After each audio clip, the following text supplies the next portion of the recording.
Please subscribe to help you and your motorcycle perform better. You know, I love your wrench. I can't find a place to buy one. Because I'm actually trying to get these made, but it's proving to be A challenge. yeah, I need at least $30,000. I don't think I'm going to sell that many. My name is Dave Moss. I tune approximately 3,500 bikes per year. This is Two Clicks Out.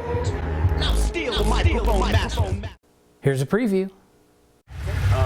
What kind of prompted me to come in is I let a gal ride the bike who weighs, I think, significantly less than me, and she does some track time. She has a bike that's probably pretty stiffly set up, but her take on it was scary to ride because it was under dampened. Now, maybe I'm just completely clueless. It seems about okay to me. One thing is I had one of the fork seals leaking in the front. I don't think I lost too much fluid, but I got one of those Seal savers. Seals. I got a seal saver, whatever thing, tool, and it kind of stopped leaking mostly, so I've just left it. Question is, was her comment relevant? Right. Because you have no context. So take a seat.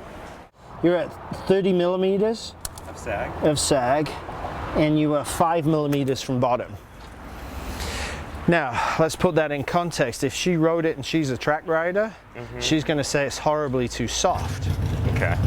Which in context is appropriate for her to tell you. That context has nothing to do with how you're putting the suspension through its working stroke yourself. You know, I love your wrench. I can't find a place to buy one. Bike Master. What master? Bike. Bike master? Okay. Yeah, it's a pretty crappy one comparatively, because I'm actually trying to get these made, but it's proving to be A challenge. yeah, I need at least $30,000. I don't think I'm going to sell that many. So the best way to do it is create a mold. The ideal way to do it is CNC it. That's the ideal way. For a mold or for each and every tool? For a mold, you can produce that tool. I would put a 1/4-inch drive on the other end. I'd make the handle longer so you got better leverage. And it would increase the radius of the arc so you can actually fit onto bigger shocks. So you don't need a bunch of them, huh? More You need universal. one. Yeah. I use that on almost every bike on the planet.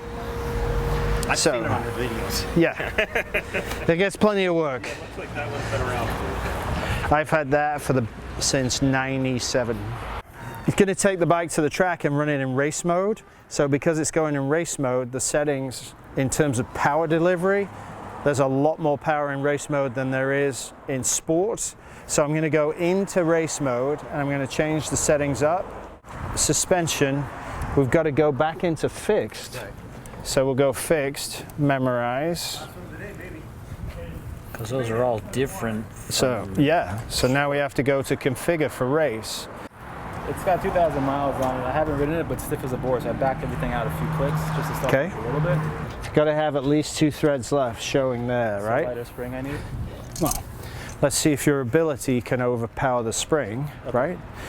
So we don't need to project. What we need to do now is check the settings, reset it, let you go ride it. Then you can see how much here you're using, Okay. because you'll get static electricity and dust on the shock shaft, and it'll take it away. So at that point, let's see how much travel you use. If with the settings I give you, you only use half the travel, then yeah, you need a different spring.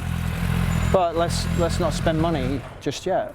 Catch the full video at DaveMossTuning.com. Dave Moss can tune your suspension no matter where you are on the planet via his remote tuning service. Contact Dave on Facebook or by email, dave@DaveMossTuning.com.